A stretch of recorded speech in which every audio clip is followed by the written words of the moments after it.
US dollar hits 3-year high. Xi and Putin set to meet. Asia's rich are putting their cash in private markets. Australia tightens meat import rules. Liz Truss's cabinet is Britain's first without a white man. World's loneliest tree will help answer climate questions. Dutch city bans meat advertisements. American tourist fined for eating ice cream.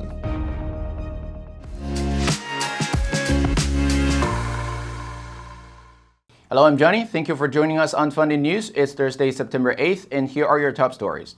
According to Taiwan State Media Central News Agency, the U.S. Federal Reserve's expected rate hike prompted investors and foreign institutions to continue moving funds out of Taiwan. And the U.S. dollar hit a new 3-year high on the Taipei Forex market on Wednesday, September 7th. The greenback closed at 30.928 NT dollars, the highest closing price seen since October 5th, 2019. It was the fifth consecutive session that the U.S. dollar moved higher against the Taiwanese currency. The report said that dealers claim that the US dollar got a boost soon after the market opened when the US dollar index bounced back to top 110, since the Chinese yuan dipped below 6.99 on the offshore market and the Japanese yen fell below 144 against the US dollar. The Taiwan dollar had no choice but to trend lower amid the widespread sell-off. In addition, heavy losses on the local equity market added more downward pressure on the Taiwan dollar, as foreign institutional investors remained on the sell. According to Russian state media TASS, Xi Jinping will meet his Russian counterpart Vladimir Putin in person for the first time since Moscow invaded Ukraine, as the two authoritarian leaders push back against rising geopolitical pressure from the U.S. The state-run news agency cited Russia's ambassador to China, Andrei Denisov, on Wednesday, September 7th, as saying she will sit down with Putin on the sidelines of the Shanghai Cooperation Organization summit that runs from September 15th to 16th in Uzbekistan. 因为我们是在俄罗斯，所以用一下白酒。 According to the report, Denisov told reporters, "We are planning a serious, full-fledged meeting of our leaders with a detailed agenda, which we are now, in fact, working on with our Chinese partners." Xi is also expected to travel to neighboring Kazakhstan on September 14th for a state visit. The trip will be Xi's first trip abroad in years. Xi has been the only Group 20 leader who hasn't set foot outside his country during the pandemic. Xi had previously been expected to make his first trip abroad to the G20 Leaders Summit in Bali in November. Lombard Odier's 2022 study about high net worth individuals in the Asia Pacific found that people with more than $1 million of investable funds in Asia are repositioning toward private markets to shield their assets from market volatility. They have increasingly shunned stocks and bonds to focus on their own companies or assets deemed safer, such as gold and cash. At the same time, they have largely stayed clear of crypto, which has proved particularly volatile. Lombard Odier said the surge in inflation and its repercussions on the global economy are the biggest concern for 77% of people polled. Half of them are worried about market volatility, which has pushed as much as 56% of them to increase diversification. The Swiss bank said about 60% of the rich in Singapore and Australia are planning to increase their allocations to private markets. This is because the region's investors seem to believe that those allow them to capture structural changes in a regulated and risk-managed way. Bloomberg reported that Australia has banned imports of meat products for personal use from all countries with foot and mouth disease, a step that the government said was unprecedented to keep the country free of the virus. The new restrictions will cover some highly processed meat products for personal use, such as paste, pork crackling, or meat floss. Australian Agriculture Minister Murray Watt said that this was the first time such strong measures have been enforced. Bloomberg said that after the discovery of foot and mouth disease in Indonesia, where it has swept through cattle herds and reached tourist hotspot Bali, Australia has ramped up surveillance and measures at borders to prevent an incursion. The disease is a serious threat to Australia's livestock industry, and a widespread outbreak would potentially have a direct economic impact of $54 billion. The disease is endemic and estimated to circulate in almost 80% of the global livestock population.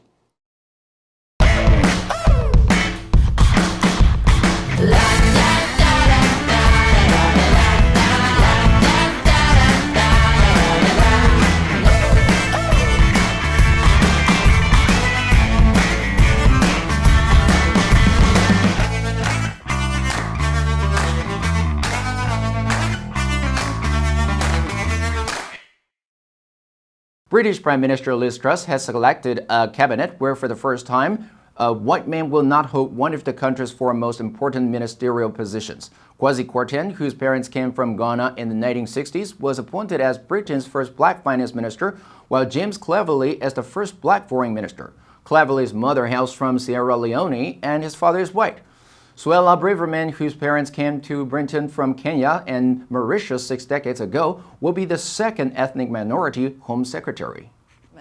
And she did start punching it down on the dispatch box. So he triggered the Thatcher side of her. He probably would prefer to trigger the Mavis Riley, if he wants. Reuters said that it took until 2002 for Britain to appoint its first ethnic minority cabinet minister, when Paul Botung was appointed Chief Secretary to the Treasury. Nevertheless, the Conservatives have the best track record of political firsts among the main political parties, including appointing the first Jewish Prime Minister, Benjamin Disraeli, in 1868. The Conservatives have elected all three of Britain's female prime ministers, Margaret Thatcher, Theresa May, and now Truss.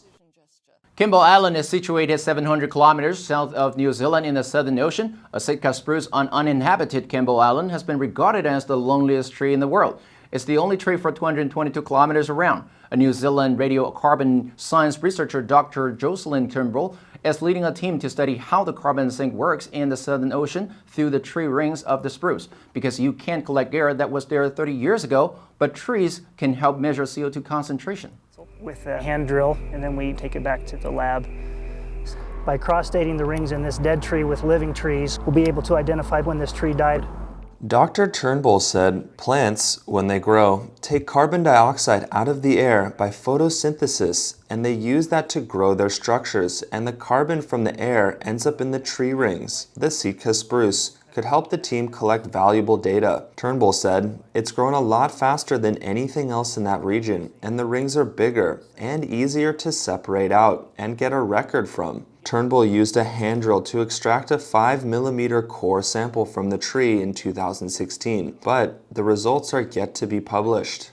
The Dutch city, Haarlem, which lies to the west of Amsterdam and has a population of about 160,000, will become the first in the world to ban meat advertisements from public spaces in an effort to reduce consumption and greenhouse gas emissions. The city will enact a prohibition from 2024 after meat was added to a list of products deemed to contribute to the climate crisis.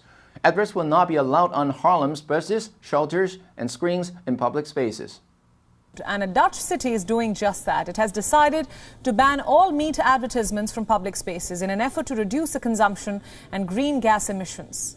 The ban also covers holiday flights and cars that run on fossil fuels. The ban is delayed until 2024 due to existing contracts with companies that sell the products. Greenpeace research suggests that to meet the EU target of net zero emissions by 2050, meat consumption must be reduced to 24 kilograms per person per year, compared with the current average of 82 kilograms. The Netherlands is the EU's biggest meat exporter. The meat sector in Haarlem complained that the municipality is going too far in telling people what's best for them. An American tourist has been fined 450 euros for breaking one of Rome's urban decorum rules by eating an ice cream on the steps of a fountain. The 55-year-old, who also had a beer in hand, was reprimanded by police in the early hours of Saturday at the Fontana de Caracciumeni on a small picturesque square in the mountain neighborhood. According to the newspaper La Repubblica, he did not move when warned by police, so they responded by issuing him with a fine. La Scalinata di Trinita dei Monti, the 18th century stairway, is one of Rome's most visited spots. Lounging on the Spanish steps has been a popular tradition, made famous by Audrey Hepburn and Gregory Peck in Roman Holiday.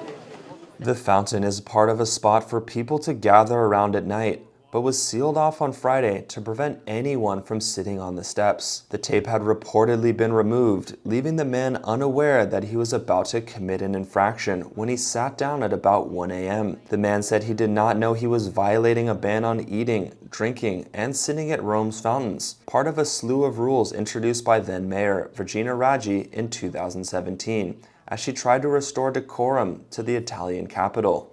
FUNDAY News will help sharpen your English skills while keeping you informed on current international events. Tune into other FUNDAY programs to learn more about the world's most international and important topics in English. Click the link below now to join FUNDAY for free. I'm Johnny, your host. I'll see you next time.